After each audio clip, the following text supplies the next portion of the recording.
This is the sarcophagus, a huge steel and concrete shelter sheathing the destroyed fourth reactor of the Chernobyl nuclear power plant. This is probably the only place on the planet where man finds himself in extraterrestrial conditions. Everywhere, invisible rays lethal to any living being. We know whence and why, and we try hard to know what and how to do about it.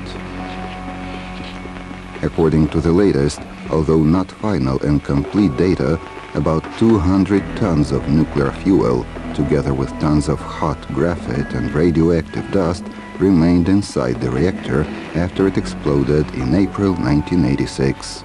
In fact, the whole site of the accident is 2 million tons of radioactive materials, including concrete, metals, water, and organic matter, with an estimated 20 million curie. To stop further emission of radiation, the whole building of the fourth power generating unit was encased in a protective structure. By its purpose, design, technology, the extremely compressed time and extremely hazardous conditions of construction works, it has no analogues in the world. And it is largely due to these factors that the structure had numerous defects, cracks, tilts, corrosion, etc. Since the shelter's roof and other structures rest on those of the destroyed building, the latter's deterioration posed an imminent threat of collapse. That could lead to a release of radioactive materials into the atmosphere and even trigger a spontaneous chain reaction should the nuclear materials be moved to form critical masses. Probes and surveys, wherever they were accessible, determined the critical zones unsustainable to even minor earthquakes, tornadoes, and other destabilizing elemental factors. Thorough studies conducted by Ukrainian and international experts revealed the weakest, the most dangerous objects that required immediate repair and reinforcement. First of all, the vent shaft of the third and fourth units. Damaged severely in the blast, it threatened to fall on the units in strong wind, and it's awful to even imagine what could have happened if these tons of metal had torn the roof open. To stabilize this structure was a matter of emergency, and the stabilization works were successfully completed in 1998. Then there were the two roof beams, the crucial supportive elements of the roof structure. Back in 1986, they were laid on the damaged and unstable supports of the destroyed reactor's building, and with time, the joints shifted from the original points. Should they have given in, the massive roof of the shelter could have inevitably crashed, blowing up clouds of radioactive dust.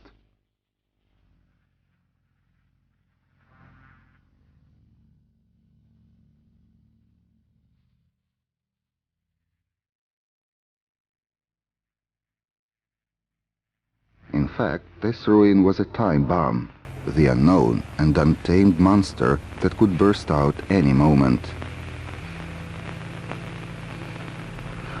Realizing the imminent threat and Ukraine's inability to cope with the challenge single-handedly, the international community decided to join efforts in minimizing the after-effects of the Chernobyl accident and, in future, reducing them to safety.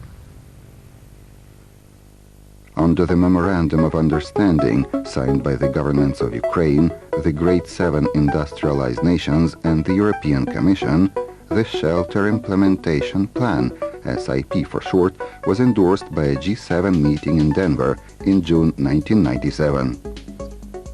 Specifically for its implementation, the International Chernobyl Shelter Fund was established in December 1997. The contributions to it from 25 nations and the European Union now are administered by the European Bank for Reconstruction and Development.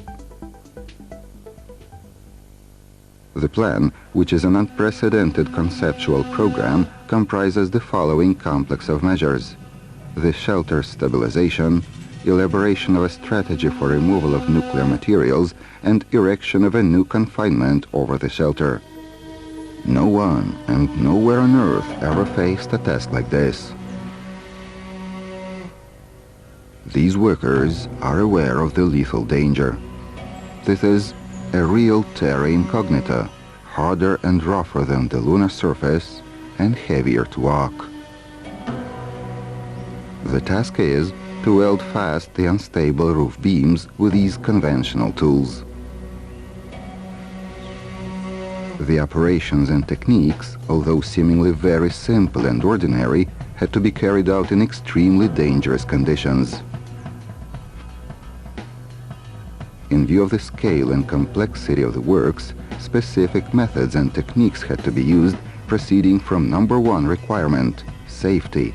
For embarking on such works without thorough preparations would mean to victimize personnel. So it was necessary above all to minimize risk. Firstly, by means of training the workers at full-size models of the objects so that the few minutes available within the danger zone could be used with maximum effect.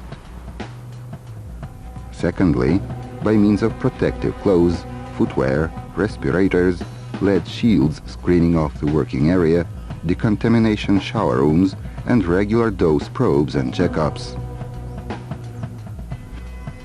Each stage of the repair and stabilization works was divided into separate operations with clearly appropriated personnel and material inputs.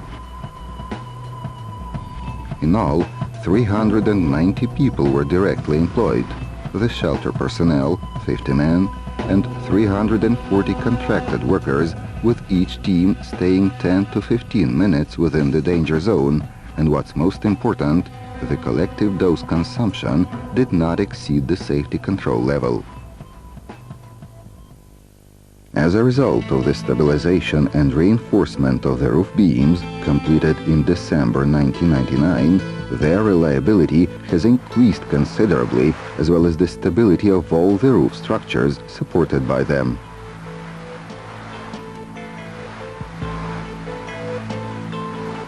So far, this has been the first of the immensely complicated and dangerous works carried out at the sarcophagus in the SIP framework.